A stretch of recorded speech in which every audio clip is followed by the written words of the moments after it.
إن الحمد لله نحمده ونستعينه ونستغفره ونعوذ بالله من شرور أنفسنا ومن سيئات أعمالنا من يهده الله فلا مضل له ومن يضلل فلا هادي له وأشهد أن لا إله إلا الله وحده لا شريك له وأشهد أن محمدا عبده ورسوله أما بعد.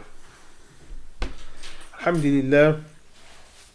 Today we are on the 24th going into the 25th as of Maghrib of Dhul Hijjah. This means that there are some 4 days remaining of this month before we will be looking for the moon.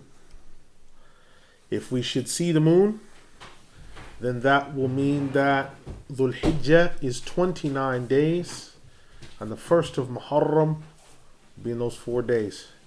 If not, it will mean that Dhul Hijjah is 30 days. Muharram will start the day after. The thinnest crescent of the year to see is the Dhul Hijjah going into Muharram. In countries like the United States, Canada, and the UK, that is the most difficult hilal to see because it is the thinnest. Extremely difficult. So, inshallah, if you wash your eyes and be very vigilant, check your horizons on that day.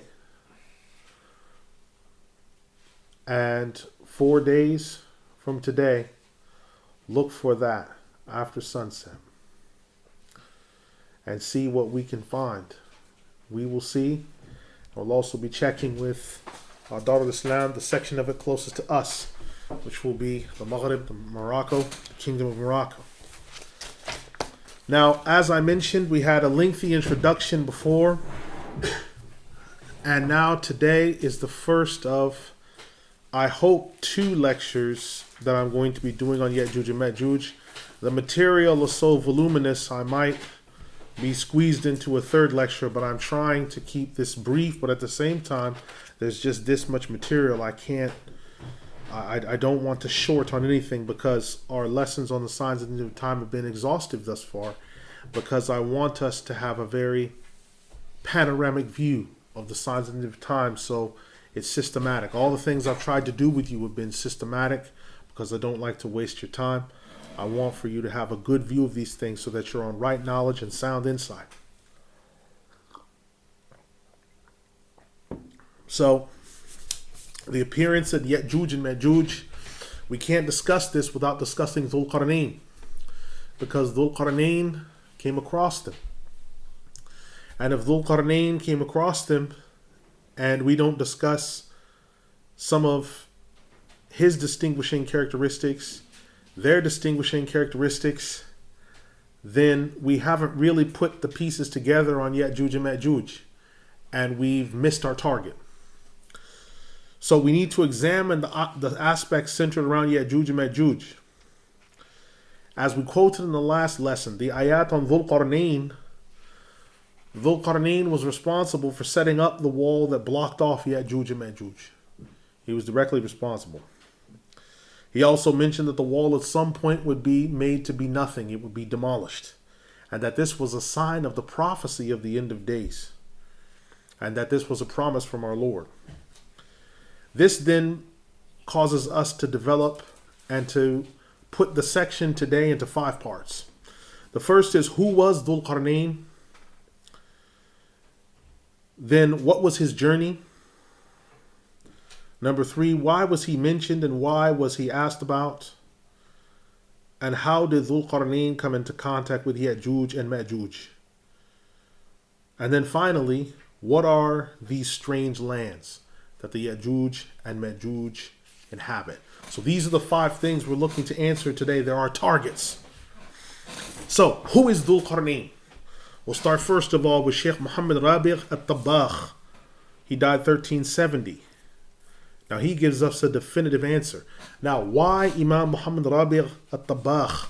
Well, firstly, because he was the marja of his time, and he scoured over hundreds of documents, manuscripts, old maps, documents. So he's taken the information from the book, the Sunnah, He's looked at ancient historical accounts, I think some of which will be heard for the first time in English. And he's distilled them and given it to us. So we can take this away and come to the right understanding using thorough research and a critical mind. So the Shaikh, he says, quote, as has been investigated and established to us without any doubt, the name of Dhul Qarnayn, the builder of the wall, is Arab and from the kings of Himyar in the Yemen. His given name is As-Sa'ab ibn al-Harith. We will mention shortly his life story, travel to the lands of the far west in Africa, then crossing over to Andalus, and then even passing by the United States on the boats. The Exalted One indicated this when he said, until when he reached the place of the rising of the sun. Surah Al-Kahf, the 18th Surah, Ayah 86. The points that I have given are taken from the book At-Tijan fi Ma'arifati Muluk al-Zaman by Imam Wahab ibn Munabbih al-Yamani, through the narration of An-Nassaba Abu Muhammad Abdul Malik ibn Hisham. This book focuses specifically on the kings of Himyar, which are the kings over the Yemen. Imam Wahab ibn Munabbih said the following of Dhul Qarnayn. When the king Al-Harith ibn al-Hammal died, the kingdom's authority passed to his son, whose full name is As-Sa'ab Dhul Qarnayn ibn al-Harith al-Ra'ish Dhu Marathid ibn Amr al-Hammal Dhu Manah ibn Ad Dhu Shaddad ibn Amir ibn al-Mulattat ibn Saksak ibn Wa'il ibn Himyar ibn Saba ibn Yashjab ibn Ya'rab ibn Qahtan. Qahtan is Qahtan ibn the Prophet Hud alayhi salam, ibn Amir ibn Shalikh ibn Arfakhshad ibn Sam ibn the Prophet Nuh alayhi salam. Once he was given authority the like of which had not been seen before. There was authority granted to him, strength the like of which had not been seen in the area. He had a gilded throne of gold with pillars around it of pearls, rubies, turquoise, and other fine porcelain. He would wear fine silken clothes with gold embroidery of pearls and rubies. Dhul Qarnayn, he was at his location when he saw a recurring dream in which someone came and took him by the hand and traveled with him until he reached the edge of a grand mountain. He did not go further than the rest of what he saw, and he was shown the fire that was under his feet and raging. There were people waiting therein, being charred by the bright fires on every side.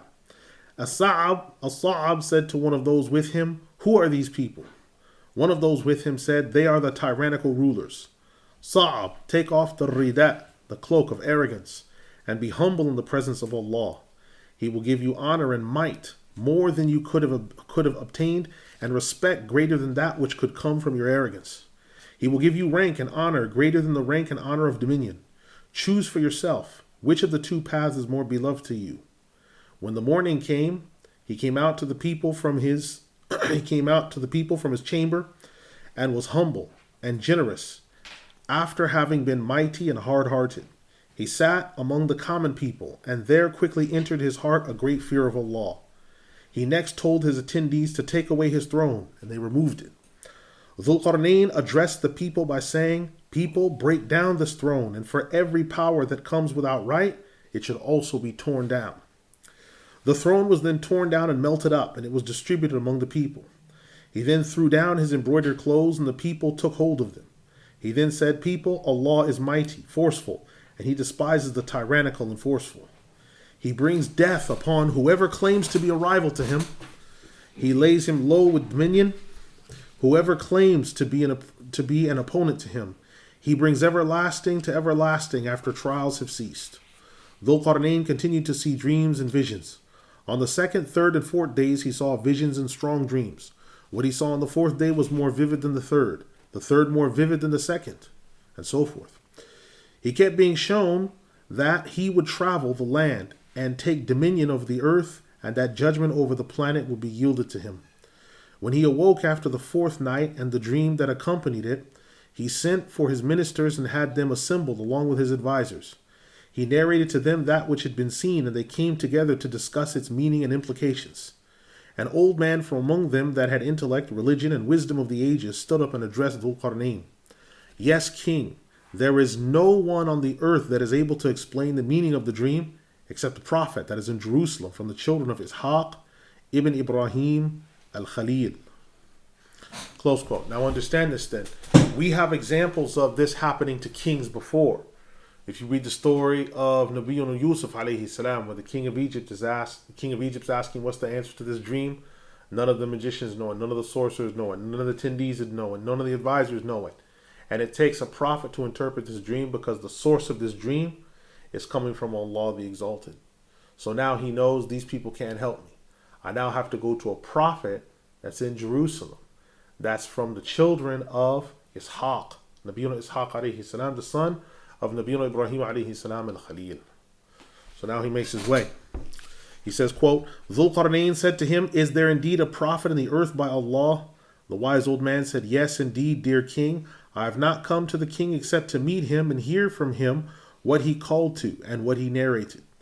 Upon hearing this, Dhul Qarnayn commanded his army to head out, and they gathered together in numbers the like of which had not been seen beforehand. This was the complete mustering of the power of the children of Sam ibn Nuh alayhi salam. When the army gathered for As-Salaamu in great numbers with so many soldiers, the army surged and it had close to 1 million horsemen. Then after that came the gilded horsemen, and then came the infantry. They carried on until they came to the sacred land encompassing Mecca. It was there that he disembarked from his mount, fulfilled his Hajj, and then traveled on to Jerusalem. When he arrived, he inquired about the prophet that had been mentioned to him, as he had not come seeking anyone but him. Close quote. Now understand this. So he goes to that area, the sacred land where Mecca is located, which means that Mecca is built up. Now this was done, Mecca is built up by Nabiyyuna Ibrahim and Nabiyyuna Ismail alayhim as-salam. So this is around, on the Kafir calendar, this is around 2000 BC. So this is around this time. This is 4,000 years ago. So this king, Dhul Qarnayn, lived 4,000 years ago. By the history that we're receiving, the information that we're getting, we're talking about 4,000 years. So this is 2000 BC of the Kafir era, if their calendar is correct. So 2000 BC of the Kafir era. So we're looking at this matter. It's 4,000 years ago. All right. Now let's continue. He says, quote, when the prophet appeared, As-Sa'ab asked him, are you the prophet of this area? Musa al-Khidr said to him, for a surety. The king asked, and what is your name? The prophet remarked, it is Musa al-Khidr ibn Khadrun ibn Umum ibn Yahuda ibn Yaqub ibn Ishaq ibn Ibrahim al-Khalil alayhi salam. As-Sa'ab said, has something been revealed to you, Musa? The prophet answered, yes, Dhul Qarnayn. Close quote. So we understand Musa is being given, but this is not the Musa of Nabiyyuna Musa alayhi salam. Nabiyyuna Musa alayhi salam of the children of Israel, his name is Musa ibn Imran. But you should understand that Musa is a popular common name, like Muhammad is popular. Certain names were popular among the children of Israel and popular among Hebrew peoples and Semitic peoples. So Musa was a popular name. Yahashua or Yeshua, which has been distorted into Jesus. Those are two popular names, right? Like among Muslims, Muhammad is popular, right? These names are popular. So this was a name, and from what we can see, because this is Al-Khidr alayhi salam, so he's using the name Musa like a title. So he's saying Musa al-Khidr. He's using this name like a title. Some people use the name Muhammad like a title. Like if you go to Egypt, there'll be someone, his name is Mustafa. But it's Muhammad Mustafa, that's used as a laqab, as a title. Arabs will do this. So sometimes they'll have Shamsuddin or Izzuddin. But then his name, you'll meet someone, his name will be Muhammad Mustafa Abdul Rahman Al-Jabin. And you'll say, okay, Muhammad Mustafa Abdul Rahman or Abdul Haq, which is your given name? Okay, Muhammad is my laqab. Mustafa is my name. Right, and then there'll be another name that will be his father's name, his grandfather's name from his clan. And then after that, his clan name. So Muhammad or Musa, this name is being used in a sense of a title. Okay. Let's go back to the text. Quote, the king asked, and what is your name? The Prophet remarked, it is Musa, Al-Khidr ibn Khadrun, ibn Umum, ibn Yahuda, ibn Yaqub, ibn Ishaq, ibn Ibrahim, Al-Khalil, alayhi salam. Al-Sa'ab said, has something been revealed to you, Musa? The Prophet answered, yes, Dhul Qarnayn. Al-Sa'ab asked in surprise, what is this name which you just called me by? The Prophet responded, you are the possessor of the two extremes, of where the sun rises and sets. Thus Al-Khidr was the first one to have named him Dhul Qarnayn. After this, Dhul Qarnayn narrated to him what he had seen in his dream, from the first of it to the last of it. Al-Khidr interpreted the dream and then said to him, it is as if the earth in total has a night over it up till the sun rises over a portion, and it is covered with pure light. The sun then carries on its path, and the light keeps spreading until it reaches a land which is spread out and has large open sky and the stars at night. That great expanse then has the sun shine upon it, and then it ceases.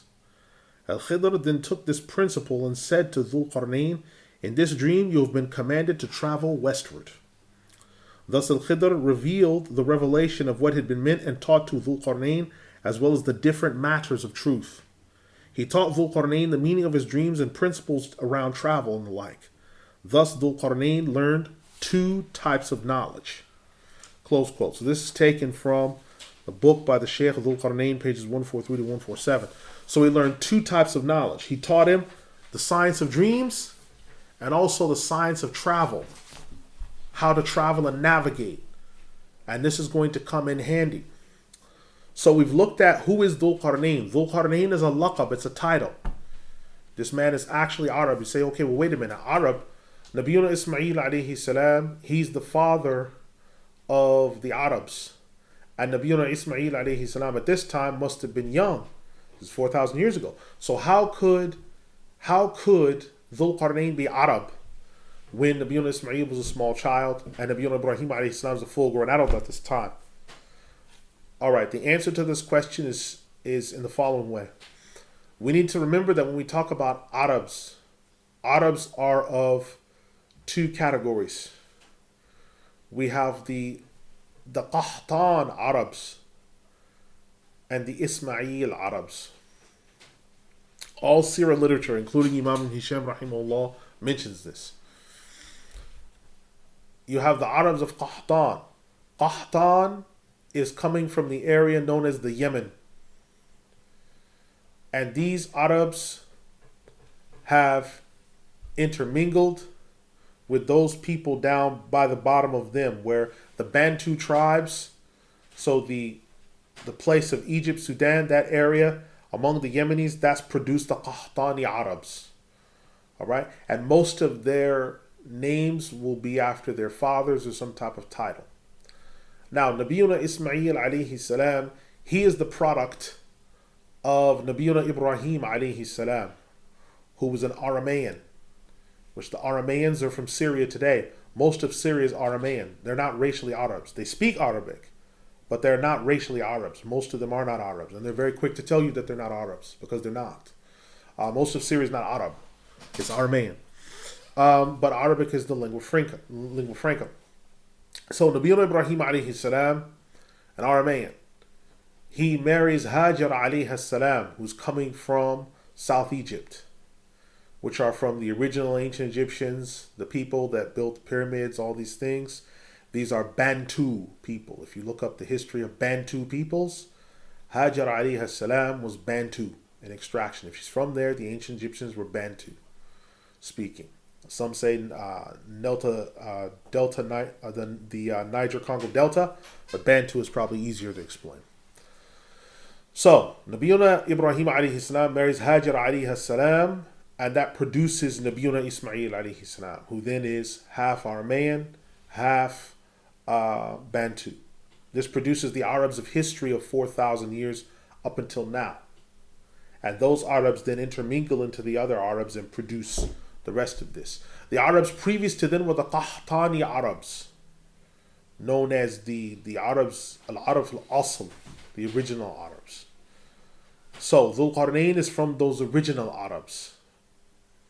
So he belongs to that category of people. And so we should understand this. So he teaches him Al-Khidr, alayhi salam. We've already described that Al-Khidr is a long-lived prophet. It's come down through the ages and will not die until the end times. Now, he teaches Dhul Qarnayn the meaning of his dreams and principles around travel, because Dhul Qarnayn is going to be engaging in some travel, and this will come up. So we know about Dhul Qarnayn. Now we want to talk about his journey. What can we say about the journey of Dhul Qarnayn? Because we need to put these pieces together. Okay, let's start to put the pieces together on Dhul Qarnayn's journey. You have Imam Wahab ibn Munabbih al-Yamani in his book At-Tijan fi Ma'rifati Muluk al-Zaman. This Imam, he gives us just a load of information. He says the following, quote, "So Dhul Qarnayn set about traveling on his journey to the west and was accompanied by Al-Khidr." Now wait a minute. If we get out a map and look at the Yemen, which is where this boot is of Arabia. So he's traveling up from Yemen. He goes on the Hajj, which is in Mecca. So he's there along that tract. Now he goes west. Now listen to what Imam Wahab says. He says, quote, "When he made his way, he marched on with the army in order to kill those in the path and take prisoners and move the people from one land to another. He then turned the land of Habasha and opened it, one section at a time and one nation at a time, until he reached its furthest point." Close quote. Habasha is Abyssinia, which is wrongly called Ethiopia today. So he's moving west. Not what we're thinking about west. When we're thinking west, oh, that's America and that's England. No. His west. His west. Where he's at, he's moving west. So he gets to Ethiopia, which is just across that gulf. So he takes over Abyssinia, or the proper word in Arabic is known Habasha. He gets into there. And all those nations inside of there, there's the Amhara, there's the Gaez, there's all these different clans inside of there. The people that would later break and become the Eritreans, the Tigrinya, the Oromo, all these different clans. He's there now. Now look at what happens. Quote, "After this, he came into the land of Es-Sudan." Close quote. So Es-Sudan is right across from there. Right? Es-Sudan and all of that, that's the source of the ancient Egyptian civilization. They traveled up the Nile, built everything up. That's where all that comes from. Es-Sudan is the largest, before it was divided up into this foolishness. Es-Sudan was the largest country in all of Africa. It's enormous in size. So he comes to Es-Sudan. Now we continue, quote, "Dhul Qarnayn carried on until he reached the west of Ifriqiya, and then came to the land of Banu Madi' ibn Kana'an ibn Ham." Close quote. So Ifriqiya is the old word for Tunisia. Ifriqiya is Tunis. So he goes across West Africa, passes through Egypt, Libya, goes up to Tunis, goes there. So now he's there. Now he's almost at the Horn of Africa. And he says that he came to the land of the Banu Madi' ibn Kana'an ibn Ham. Okay, the Banu Madi'. Okay, these are known as the Amazigh. Amazigh. Amazigh. Amazigh. Which we probably know more as Berbers. Amazigh. They actually call themselves this title, Amazigh. They tend to be known as Berbers, but Amazigh is what they tend to class themselves by, or other titles. So the Amazigh, they are Banu Madi' ibn Kana'an ibn Ham. They're the children of Ham. So he says, quote, "While there he fought, killed, took war treasure and female prisoners. Many nations came under his dominion. And then he made his way to Al-Andalus and conquered it and reached its furthest portions." Close quote. Andalus, now he's gone from the Horn of Africa up here into the Iberian Peninsula, which is where Spain and Portugal are. So he's taken over this area. So now he's there. He's far west from where he started from. Now he's there. Now we continue. He says, quote, he made his way to Al-Andalus and conquered it and reached its farthest portions. After this, he took on a boat at the Atlantic Ocean and sailed forward over waves like the winding mountains. He was blown along by the wind and placed buoys every nautical mile.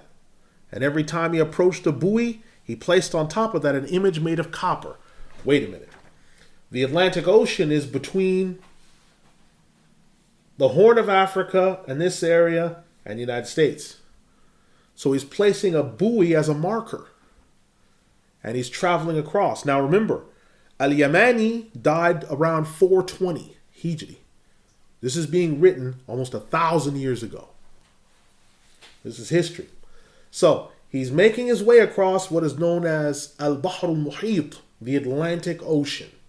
Makes his way across. He's leaving buoys to try to see if he can get across here and also know the way back. So let's continue. Quote, as time went on, the winds increased, and then he went along the winds and followed them. He came with all of his boats until he had gone out further than the nautical miles that he had set. The buoys that he had set went out of sight the further he went, and this carried on until he no longer had a place that he could see. And he went far west in the Atlantic. He came upon islands with nations on them that spoke languages he did not know, and they could not understand him either. Dhul Qarnayn asked them through signs and words, who brought you here? His troops said to him, these were brought by the Saba people.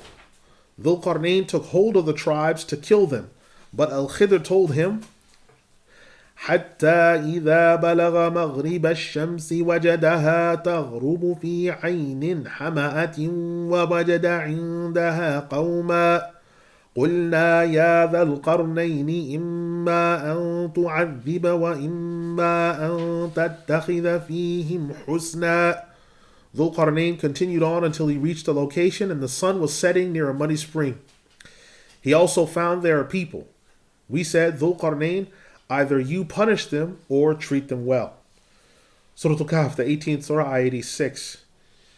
He next took his armies to the Atlantic to go further than just the place far west of Al-Andalus. He took over the islands, but not without enduring the darkness of the Atlantic and its tumultuous waves. Okay, so he gets all the way over here. Now he gets here and reaches another land, which would be islands along here in this continent. Right? We're not told exactly which, but he reached here and came across peoples. Now they said some of the Saba people were brought there. The Saba people, we have to remember, what we're looking at here is a flat plain. If we travel far west enough, west becomes east because we're on a globe. And if you travel north long enough, north becomes south. Imagine this curved.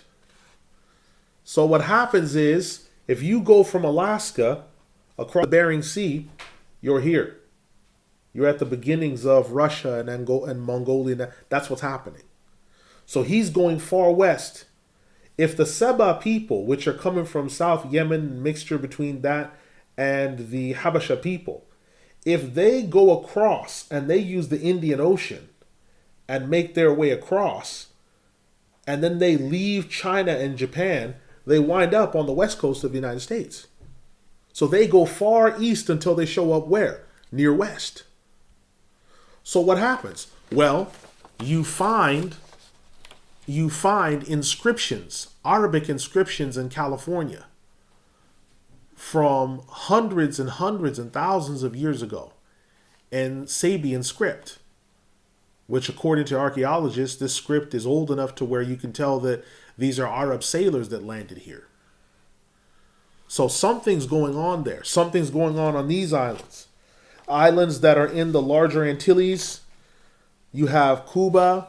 You have the Dominican Republic in the smaller. So you have the smaller, larger Antilles. And there's weird inscriptions found there and things going on here where there's inscriptions that would appear to be in Arabic for all intents and purposes. So there's something going on here. Let's continue. He says, after this we have the statement where we have the statement of Shaykh Muhammad Rabi' at-Tabakh. He sums up this point by saying, in keeping the entire discussion in mind, it can be asserted that Dhul Qarnayn is the first one to have discovered the American continent. And this was an Arab man. Right? This is from, close quote, this is from his book Dhul Qarnayn, pages 150 to 151.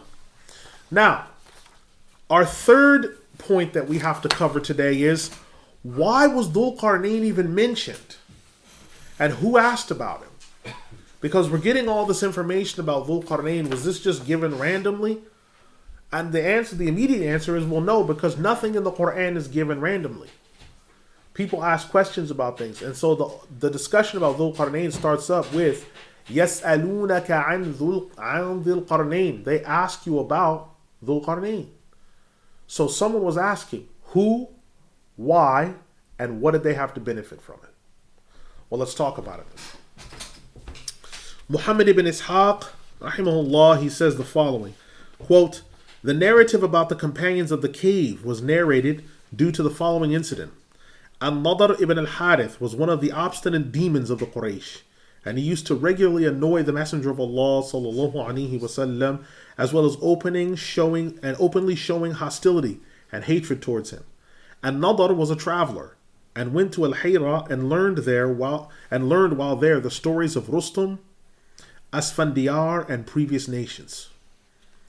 Close quote. What he's talking about is Al-Nadr ibn al-Harith, being a traveler, went to Al-Hira, which is near Iran, and he studied the famous book Shahanshah, the book of the King of Kings. I believe this book has been translated into English. And what it is it's a roll call of the ancient Persian kings and the history of the founding of the ancient Persian Empire. So he would go and study these stories and then come back and narrate them, because he had enough knowledge to learn some Farsi, which at that point would have been the classical Farsi and not the modern Farsi, because Farsi has three phases: the classic, the middle, and modern. So he's probably learned either the classical, because that book was written in the classical, and probably some of the middle. So he's learned that, and then he's returned. So let's find out what happens. Ibn Ishaq says, quote, when Ibn al-Harith returned, the Messenger of Allah sallallahu alaihi wasallam was with the people and telling them about what Allah had mentioned to him, and narrating to his people about what had occurred with previous nations. Once the gathering would finish, Al-Nadr would get up and contradict everything that had been said while he was in the gathering. He said, Assembly of Quraysh, I swear by Allah that I have more knowledge than these narratives than him. Come to me and I will give you a better history than what he has said. After this, Al-Nadr would narrate to the people about the kings of Persia. When the Quraysh sent him and Utbah ibn Abi Mu'ayt with him to the leaders of the Jews in Al-Madinah, the Quraysh said to the two of them before they set off on the journey, ask them about Muhammad, his description, and tell them about what he has said. These people are those who received the first book, and they have knowledge that we do not possess with respect to the prophets. Both Al-Nadr and Utbah set out until they reached Al-Madinah, and they asked the leaders of the Jews about the matters surrounding Muhammad. The Jews responded by saying, to test Muhammad, ask him about the youth that were from the first era. What happened to them? For indeed their state is strange indeed. Then ask him about the man who traveled until he reached the eastern and western extremities of the earth, and his news. Ask him about the soul and its contents. If he is able to answer this question, then he is indeed a prophet. If not, then he is cursed and should be killed. Close quote. Now this statement is a common statement of the children of Israel, because it's coming from, if memory serves me correct, in English, the book of Deuteronomy, chapter 28, that if any man rise up among you and say that he's a prophet and sees dreams, then test him to see if he comes in the name of the Lord. And if he should not, let that man be put to death. So he's saying, listen, ask him these questions. Only a prophet will know these questions. So we return. He says, quote, when Al-Nadr ibn al-Harith and his companion reached Mecca, they said, we have come to you for an explanation of what is between us and Muhammad. Take information and inform us of what the Jews had said about Muhammad. The Quraysh with An-Nadr and his companion then went to the Messenger of Allah sallallahu alaihi wasallam, and they asked him the questions the Jews had used to trap him. The Messenger of Allah sallallahu alaihi wasallam said in response, "I'll inform you of what you have asked tomorrow." However, he did not amend this with "Insha'Allah, if Allah wills." So there was a delay. The Quraysh with their allies left, and the Messenger of Allah sallallahu alaihi wasallam waited for 15 days until the people of Mecca began to speak against him. They said, "Muhammad promised us tomorrow, and here we are today, some 15 days later." This proved a very difficult time for the Prophet sallallahu alaihi wasallam, and then came the angel Jibreel alayhi salam from Allah. He then recited Surah Al-Kahf, which included the companions of the cave, Allah advising him about his sadness towards the Meccans, the youths, and the man that traveled the world. Close quote. Now this is taken from As-Sirah, pages 182 to 183. So the point of this being asked, the whole point why Surah Al-Kahf was revealed, is that the Messenger of Allah sallallahu alaihi wasallam, there was an attempt to stump him by the children of Israel that were in Al-Madinah. So An-Nadr ibn al-Harith, the historian, and Utbah ibn Abi Mu'ayt, who was more of a tag-along, came to try to stump him with these three questions. And in the course of that, Surah Al-Kahf was revealed in one sitting. Now this is not the first time this has happened. They tried to stump him about Nabiyyuna Yusuf alayhi salam, and Surah Yusuf was revealed in one sitting. You get an opportunity, go look at how many ayat Surah Yusuf has in it. This is revealed in one sitting. Right? Surah Al-Kahf is 110 ayat. That was revealed in one sitting. So this tells you that Allah the Exalted, when He helps His prophets, He never plays games. But He also shows you that when you have a matter like this, you make a definitive statement, it's always followed up by Insha'Allah. If I'm going to do so-and-so, Insha'Allah, tomorrow you'll have the answer. So just the fact He's a prophet, He speaks truth, but because He didn't preface it with Insha'Allah, that was the situation. The same thing with Nabiyyuna Musa Islam. What caused him to have to encounter Al-Khidr? Because when he was asked by the children of Israel, it's a hadith in Imam Bukhari's collection, his Sahih, who's the most knowledgeable of people in the land? And he said, it's myself. He didn't say, it's myself, Insha'Allah. Even though we know that as a prophet, Nabiyyuna Musa Islam has no arrogance in him. But because it wasn't prefaced, Allah sent him on a journey with Al-Khidr to show that no, there's someone else in the land with the same and more comparable knowledge. Remember, by the time Al-Khidr meets Nabiyyuna Musa Islam, he's traveled the planet. He's been on a 12-year campaign with Dhul Qarnayn. He's been to the United States. He's gone so far west, he started going east. He's headed half of Dhul Qarnayn's army. He's been in all these other things. Then Nabiyyuna Musa Islam comes unto him. This is 1,000 and so years later. So you have to understand about these things, right? So we have our fourth question. How did Dhul Qarnayn come into contact with Ya'juj and Ma'juj? Because all this comes together. How did all this happen? Okay. Once he went as far west as possible, he found that there was no more habitations at a certain point. This was discussed by Imam Muhammad Rabi' at-Tabbakh. So there comes a point where you'll go so far east that there won't be any more habitations because of either heat or cold. There comes a point where you go so far north, you don't find any more habitations. There comes a point where you go so far south, you don't find any habitations. Now, someone might say, well, yeah, but Antarctica has people staying there. Yeah, but that's at various times of the year. They don't live there around the year. They don't live there all year around. And they haven't set up human habitations where they're having children and they're planting crops and they're setting up civilization. They're not doing that. They're there doing scientific tests. Whether they're sinister or not, they're there doing scientific tests. People in the extreme far north, if you go as far north as you can, people don't live up there. It becomes very scant. Why? Extreme cold. When you get into desert temperatures where it becomes so hot, there's places you'll go in the east or the west of the world where the temperatures are so extreme that people don't live there. The vast majority of this world is uninhabited by human beings. And the vast majority of the world is not fit for human habitation under normal circumstances. And only 2% of the world's actual land is arable, meaning that only 2% of the world's land grows food. The rest of it doesn't. The rest of it doesn't. Only 2% of this planet's land grows food. That's it. So, How did Dhul Qarnayn come into contact with Ya'juj and Ma'juj? So let's look at what Imam Muhammad Rabi' at-Tabbakh, what he informs us. He says, quote, remember the point about the ayat of Dhul Qarnayn mentioned. And this is what we can take from it. Dhul Qarnayn, once he reached the farthest west that he could go, he found no habitations further north, and the sun set over the area that was as a boiling stream. This was on account of the fact that the ocean was no longer immediately viewable, but instead the land.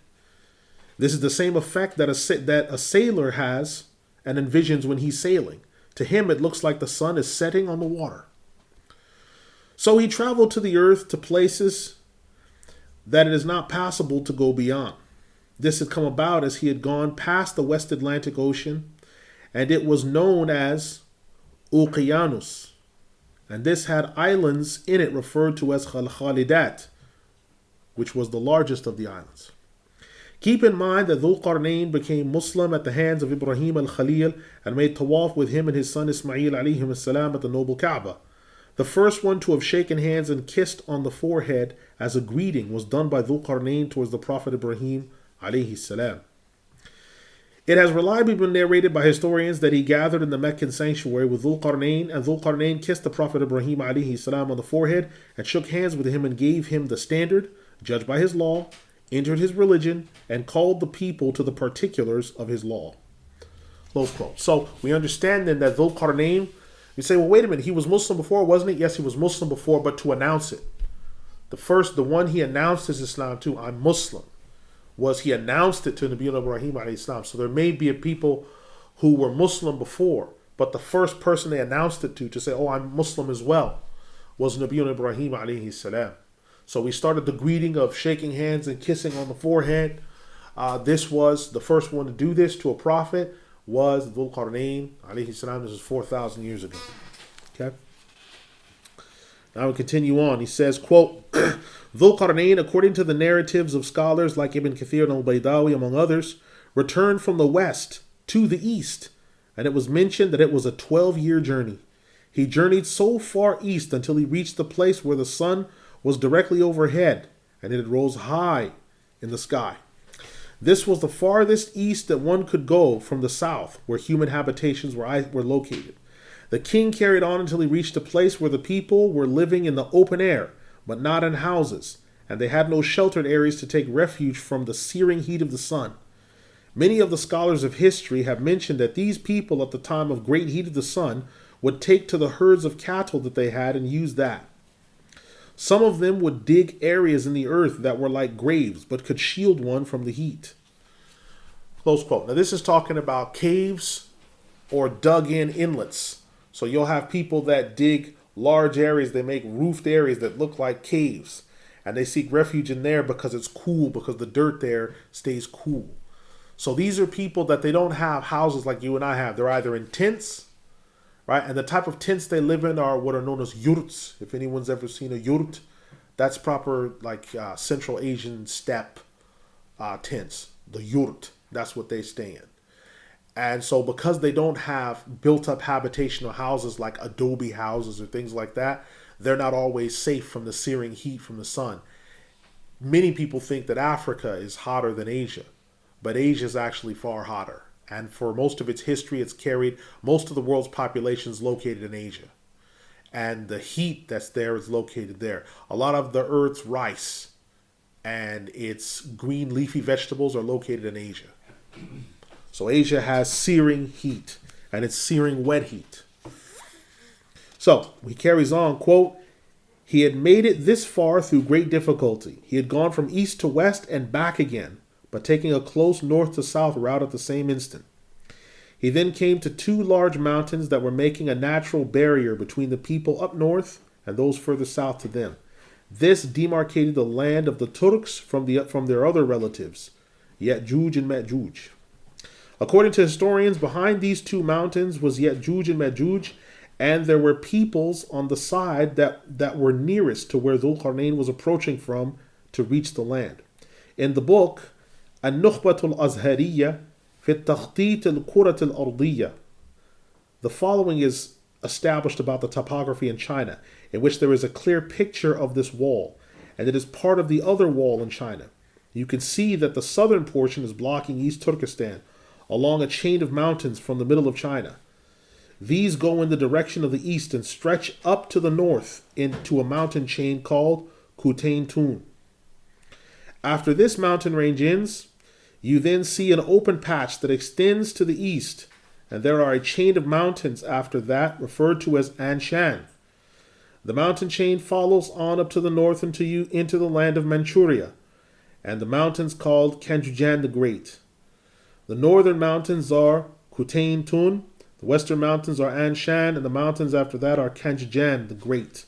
The desert is known as the Gobi Desert, and it is a very wide expanse that goes and bulges out on all sides. And there, living along that area, are a large band of people, specifically the Turks and the Yajuj and Majuj. Close quote. So this is taken from Dhul Qarnayn, pages 174 to 180. All right, now if we look at our maps, the map I want you to take a look at is this one. That has on the white, can everyone see the Gobi Desert? Yes? Okay, so the Gobi Desert is there. There's a green place under there. A slightly green place just down from there. That's called the Altun Shan Mountains. You can see that. Just down from there is what? The Kunlun Shan Mountains. All right, across from there is the Tien Shan Mountains. Now, let's look. Look at the Gobi Desert. Then go down to the Altun Shan Mountains and look immediately to the right of it. That's called the Great Wall. That's called the Great Wall. Now, the Great Wall, if you follow it up to Yinchuan, up further, there's another Great Wall up there. And there's Anshan just near there. What that is the Great Wall is not one wall. It's several walls that have been merged together. So that's why we've said that the barrier putting in the Ya'juj and Ma'juj is not the Great Wall of China. Rather, there's another barrier. And this barrier that's blocking them in was a mountain barrier, and then a dam was built. It was more of a dam than a wall, because the word used was radam in Surah Al-Kahf. It was more of a dam. So they were blocked up with a dam like they were water, because there were that many of them. They were that numerous. And that was connected up. What happened is that wall was built in a way in which it ran along the mountain passes, and that it ran alongside to where the Great Wall of China was. So it was almost connected to it. And later rulers, because this is 4,000 years ago, so later rulers would connect this up, but initially it wasn't connected. So the barrier of Ya'juj and Ma'juj was later connected up to the Great Wall of China, but it's not the Great Wall of China. It became connected up in later ages. So when we're looking at all this area here, we're seeing the mountain ranges and everything that are blocking in. So the Gobi Desert's bounded down here, the Al-Shan Mountains, right? The Kunlun Shan Mountains, right? And then there's this big open expanse area. So what he did is the Altun Shan Mountains, he used those as a barrier, and the Kalkun Shan Mountains, he used those as a barrier to block in some of these Turks, including the Ya'juj and Ma'juj. All right, some of them. But we're not even done talking about all of them fully, because we have another two maps, right? Let's get out our other map. And our other map shows you right here. It shows you the mountain range. So these mountain ranges were part of what was used to act as a natural barrier to block Ya'juj and Ma'juj from exploding out onto the world. The Chinese used it as a barrier. Dhul Qarnayn used it as a barrier. And other people around them used it as a barrier. We're going to find out how many people were complaining about Ya'juj and Ma'juj, because it wasn't just these people. Anyone in that area that had ever come to know of Ya'juj and Ma'juj complained about them. So we're going to talk about this in just a moment.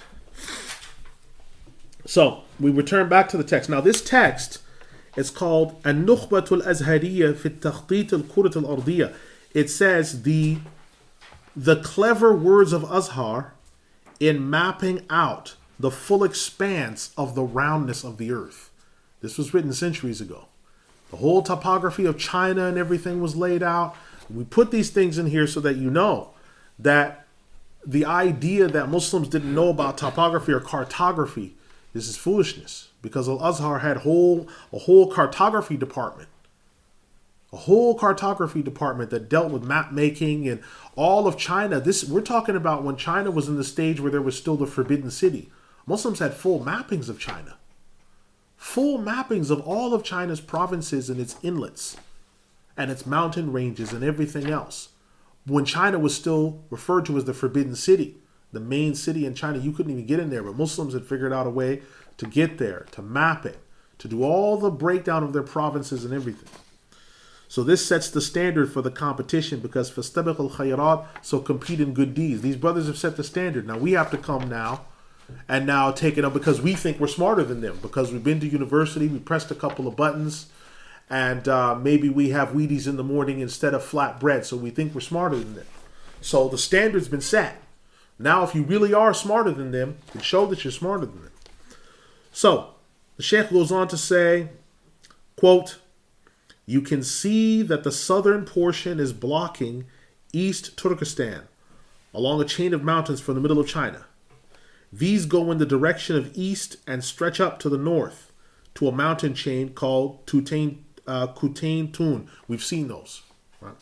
Sheikh says, quote, "After this mountain range ends, you then see an open patch that extends to the east. And there are a chain of mountains that are referred to as Anshan. The mountain chain follows on to the north until you can see the land of Manchuria and the mountains named Kanjujan the Great. The northern mountains are Kutayn Tun. The western mountains are the Anshan, and the mountains that are after that are the Kanjujan the Great. The desert is known as the Gobi Desert. It is a very wide expanse that goes and bulges at all sides. And those living there along the area are a large band of people, specifically the Turks and Yajuj and Majuj." Close quote. Now, Al-Yamani says the following in his book At-Tijan, which we've already quoted. He says, quote, "So Dhul Qarnayn sent his armies to the land of Al-Andalus, and Al-Khidr was sent along with his army to Qamuniya. And he was told to take hold of that which was present there. He commanded him to take Sham. Then Al-Khidr headed and marched out with his troops until he reached Jerusalem. And some believed in him and the truth, while others did not, were expelled from the city. Others paid him tribute to remain there, although they did not believe. Al-Khidr continued on until he reached the narrow mountain passes and met up with Dhul Qarnayn, from where they traveled to the west together. It will be there that they spent, and then headed back to go east, and both of them called the people to faith. And they did not call upon any nation, except they either believed or they were fought and killed. They then came to the island of Ibn Omar, which is on the eastern side of the Euphrates River, and they moved on to Iraq and called the people and killed warriors along the way. They then headed to the land of the Persians, and some believed, while others rejected faith and were treacherous. Dhul Qarnayn came down to a pile of boulders, and then headed to a castle, and it was white, and they found that this was the castle of Abir ibn Shalikh ibn Arfakhshad ibn Sam ibn Nuh. They traveled on until they reached a huge mountain pass at Nahawand. It was there that they came across mountains and an overpowering smell with some large shrubs on the way. It was said to the king Dhul Qarnayn, "These shrubs and the step after it leads to Jabir Saw. These here lead to Herat, Marwa, and Samarkand. To go this way leads to Jaja, Balkh, Habalja, Badid, and the land of Ya'juj and Majuj." The king took the way to Jabir Saw, and those who he encountered he killed, and some believed. He conquered Armenia and those there, and then moved on to the mountain passes surrounding Nahawand. It was said that this is the gate of all gates that you have come to just now. To this day it is called the gate of all gates. He continued on until he reached the land of Ya'juj and Majuj. Close quote. So we understand then that He carries on until he reaches the land of Ya'juj and Ma'juj. So he's gone so far east, he's gone west. No, he's gone so far west, he's gone east. Then he's coming back towards the area of Armenia and these areas. That's the only map I didn't bring today, I apologize. But this, it's very small, this map. But you can see, if he goes so far west, he goes east. Then he comes to Armenia in these areas. Then he doubles back. He goes a little bit east again. And so he starts to head up into these areas, and he gets to this huge gate. You see, what used to happen years ago is you'd come to certain provinces or areas, and there'd be a massive gate. And you'd have to, there's only certain times the gate would open. It would open in the morning and in the evening. And then you couldn't get in. Why? Well, because that gate was designed to be there as a protection from brigands, invading armies, and other troops. Ethiopia and Harare is still like that. Harare, you can't get in 24 hours a day. The gate opens at a certain time and the gate closes at a certain time. If you're not there, you don't get in. So people are still like that today. Jerusalem still has gates. Jerusalem still has gates to this day. It has 4 to 5 gates to this day, and those gates open at certain times and they close at certain times. This is Jerusalem, a modern city. It's got Wi-Fi and everything, but it still has gates. Mecca has gates. Al-Medina has gates. A lot of these places still have gates because their historical memory won't allow them to forget about invading armies. Right? Now, what are these strange lands? This is our 5th point. So we're going to talk about this, and we have one more map to go through, which we're going to do some detailing in. So, Al-Yamani continues by saying, quote, Dhul Qarnayn fought Ya'juj and Ma'juj once he came across them and triumphed over them for a time. And a nation from them came forward. They were called the children of Al-Jan ibn Yafith ibn Nuh. He brought them with him and left them in a strip of land occupying from the land of Armenia to the end of Jabal Saw. They were named Turks, as Dhul Qarnayn left them and headed out seeking Ya'juj and Ma'juj, so that he could lay siege to them in their land. Close quote. Now understand that. So the Turks themselves, the original Turkic people, they don't call themselves Turks. The Tatar call themselves Tatar. Or they call themselves whatever clan they are. They don't call themselves Turks. They were called Turks by other people because they were taken somewhere and left, or they were left outside of the wall, because Turk means something that's left behind. So he takes some of them. So now you start to realize how some of the Turks get to different places. So he takes some of the children of Al-Jan ibn Yafith.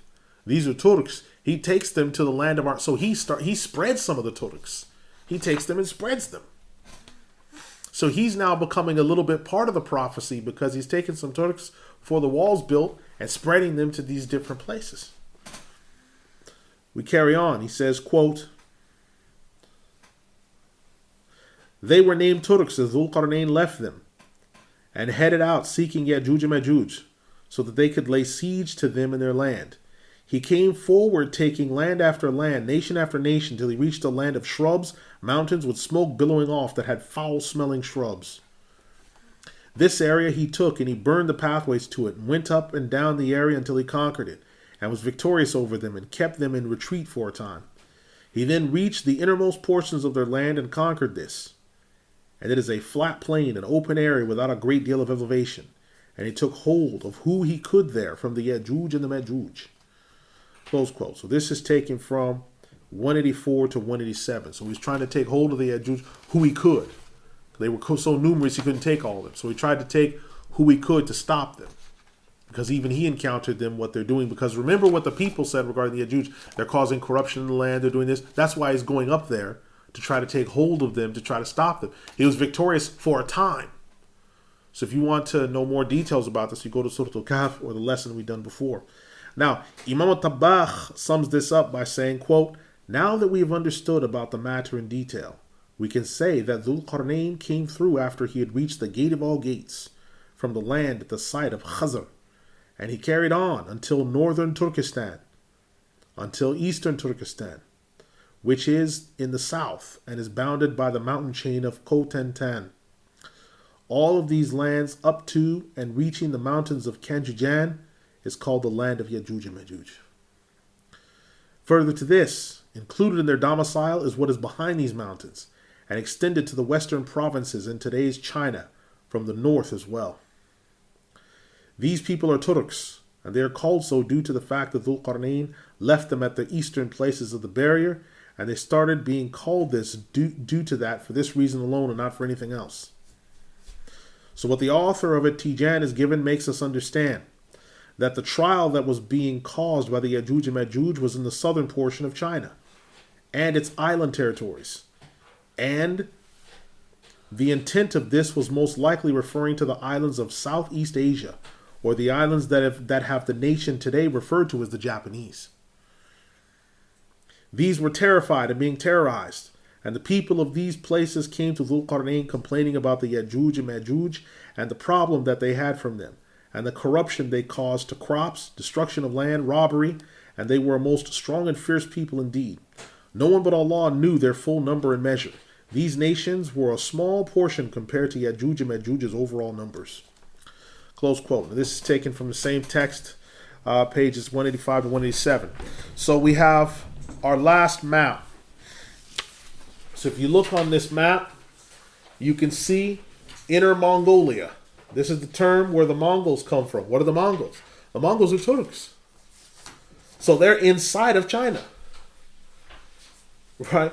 These northern areas up here, a lot of these provinces contain Turks. So they're building these walls to try to keep the Turks out from sweeping down. Japan is just over here past the Korean Peninsula. You have Taiwan that's down here. You have the South China Sea and the islands here. So these people, Japan and these people down here in the Korean Peninsula, they're complaining about what's happening in these islands and saying something needs to be done. So the Ya'juj and Ma'juj are not only a land-worthy people, but they're sea-worthy as well. And they're getting after people. So Dhul Qarnayn creates this barrier, this dam almost, to keep them blocked in. Now, if you take the other map and superimpose it over this, we've got, look at the size of Mongolia. So we've got Mongolia. They're Turks, right? Right next to that, Kazakhstan. Are they Turks? Yes. China's surrounded by Turks. Right? Turkmenistan is over here. Are they Turks? Of course they are. They're Turkmenbashis. They're Turkomans. All these people are surrounding China. And they're also surrounding the lower portion of Russia. So Russia has them in the south. The Korean Peninsula is here. They have Turk issues. Japan is here. It's not that far away. So all these people are facing Turk problems, and they're using the mountain ranges as barriers and also building a great wall to try to use that as a barrier.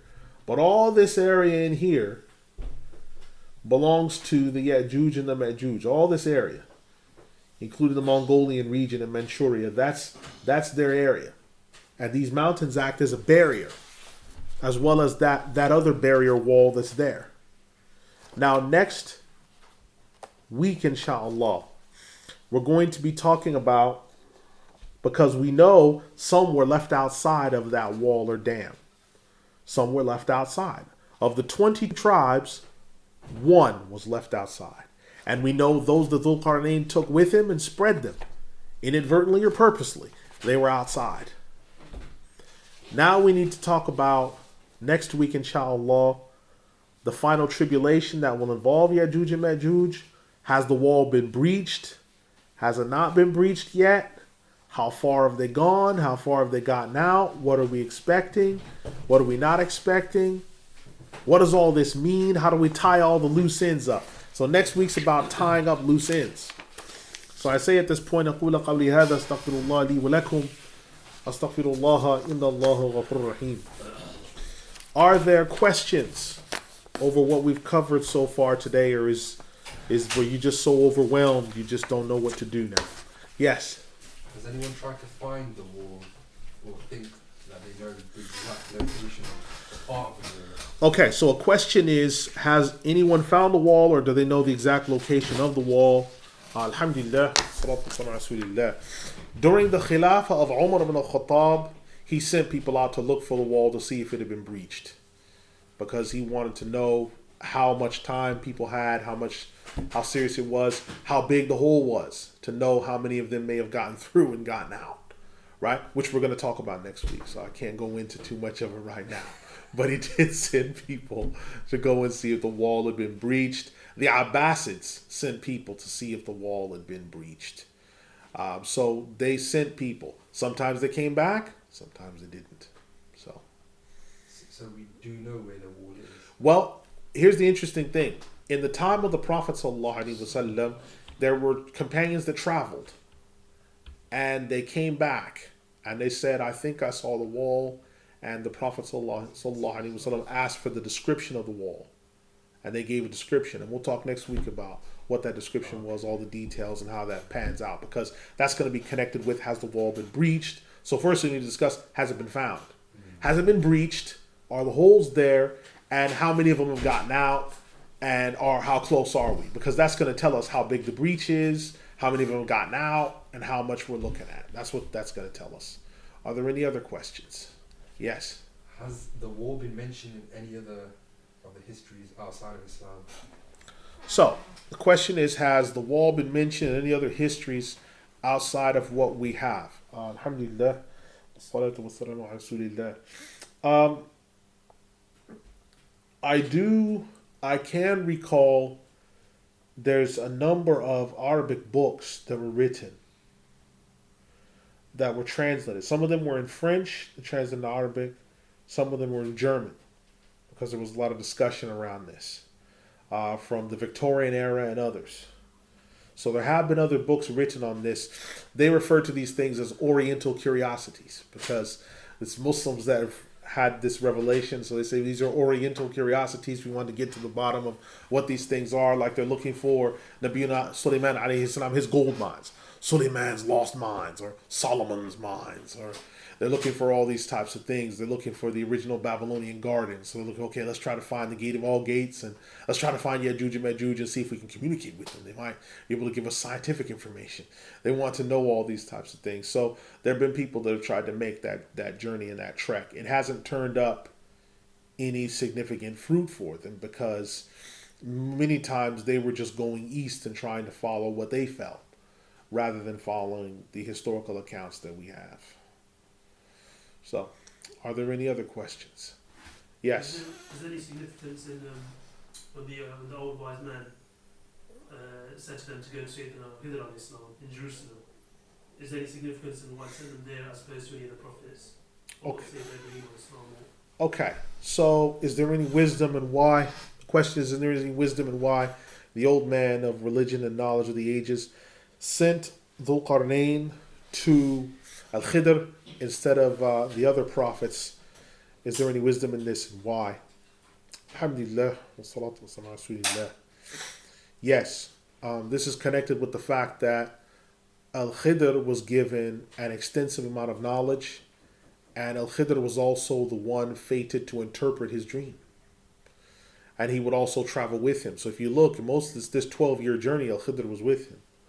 Whereas other prophets of the time period, Nabiyuna Ibrahim alayhi salam and Nabiyuna Ismail alayhi salam, they were attached to Mecca and the things that were needed there.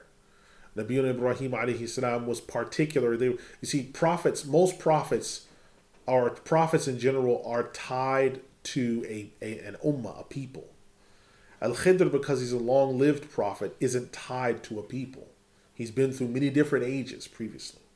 So he's not tied to a people in that sense. So he can move from place to place and not be in danger of failing in his responsibility. Where Nabiyuna Musa alayhi salam of the children of Israel can't go to like West Africa to preach, because he has his people here and here. So he can't leave that, because that is the people he was commissioned to go on to. Right. Is there another question? Yes.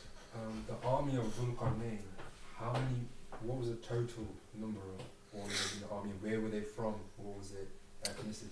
All right. So the question is about the army of Dhul Qarnayn, their total number, their ethnicity and such. Alhamdulillah. Salatu Rasulillah. The answer is the most we've been able to gather is 1 million. but then they have their horsemen and their infantry. Now, if they're carrying on, if they're coming out of Yemen and going up, these people would have most likely been Yemeni with some Bantu or some other extraction within them. Maybe they would have had troops along, maybe he picked up troops along the way, the people that joined his army along the way, along the Horn of Africa. We don't know, but maybe he could have picked up some people on the way. So I would have imagined that there may have been, at the very least, there's two nationalities in his army.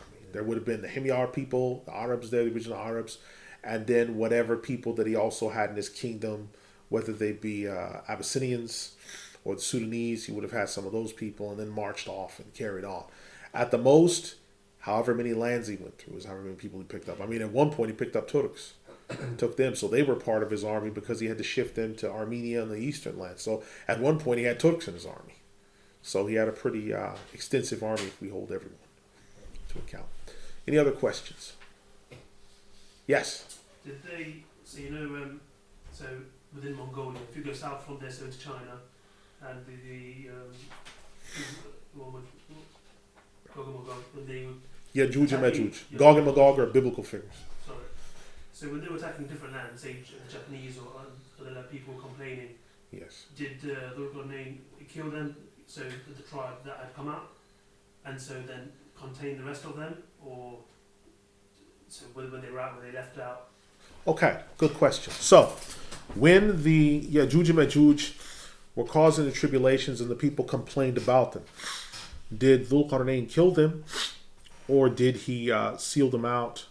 And what happened with those who were that were on the other side? Okay, Alhamdulillah.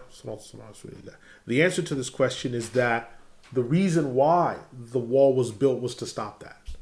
So that wall or dam, when that happened, rather than kill them, because he'd already fought them before, and that was ineffectual because he was only victorious for a time. But their numbers, now this tells you how many of them there are.